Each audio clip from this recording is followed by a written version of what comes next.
जय महाराष्ट्र मित्रांनो, आपल्या काल बीड जिल्ह्याला एक नवीन दळणवळणाची सुरुवात झालेली, म्हणजे आपल्या बीड जिल्ह्याला एक रेल्वे आलेली आणि एवढी एक महाराष्ट्रामध्ये एक आपल्या जिल्ह्यामध्ये जी एक कमकुवत होती की आपल्या बीडला रेल्वे नाही आणि ती रेल्वे आज कुणाच तरी संघर्षातून आलेली, पण त्या संघर्षाचं नाव आज हे पुढे आणण्यासाठी बरेच जण ते नाव दाबल्या चाललंय. पण मला एक सांगायचं या महाराष्ट्रामधल्या आणि बीड जिल्ह्यामधल्या तरुणांना की उगाच कुणाचं पण नाव घेऊ नका आणि कुणाला पण जे संघर्ष केला त्या माणसाचं नाव पुढे आणा, त्याच माणसाचं नाव योग्य द्या.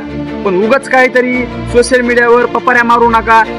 आमच्या ह्यांना आणलं, आमच्या त्यांना आणलं, पण सगळ्या महाराष्ट्राला माहिती, सगळ्या बीड जिल्ह्याला माहिती आणि पूर्ण महाराष्ट्राला सुद्धा हेच माहिती सांगायचे मला की जी आमच्या बीड जिल्ह्याला रेल्वे आली आणि ही रेल्वे कुणी आणली. तर मी सगळ्या अखंड महाराष्ट्राला सांगतो की आमच्या बीड जिल्ह्याला ही स्वर्गीय लोकनेते गोपीनाथराव मुंडे साहेब यांनीच रेल्वे आणली आणि यांचंच नाव हे रेल्वे स्टेशनला द्यायला पाहिजे.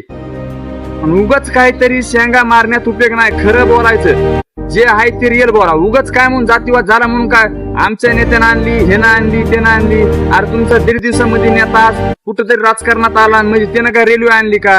अरे साहेबाचं आज जवळपास साहेब 20 वर्ष झटले रेल्वेसाठी. आम्ही लहान होतो तर आम्हाला सगळं माहिती, साहेबानेच रेल्वे आणली आणि हे नाव हे साहेबाच दिलं जाणार आहे. आणि मी महाराष्ट्राचे मुख्यमंत्री देवाभाऊ यांना सुद्धा विनंती करतो आणि राज्य सरकारला सुद्धा अशी विनंती करतो की आमच्या बीड जिल्ह्याच्या रेल्वे स्टेशनला नाव हे स्वर्गीय लोकनेते गोपीनाथराव मुंडे साहेबांच दिले पाहिजे. धन्यवाद. जय महाराष्ट्र.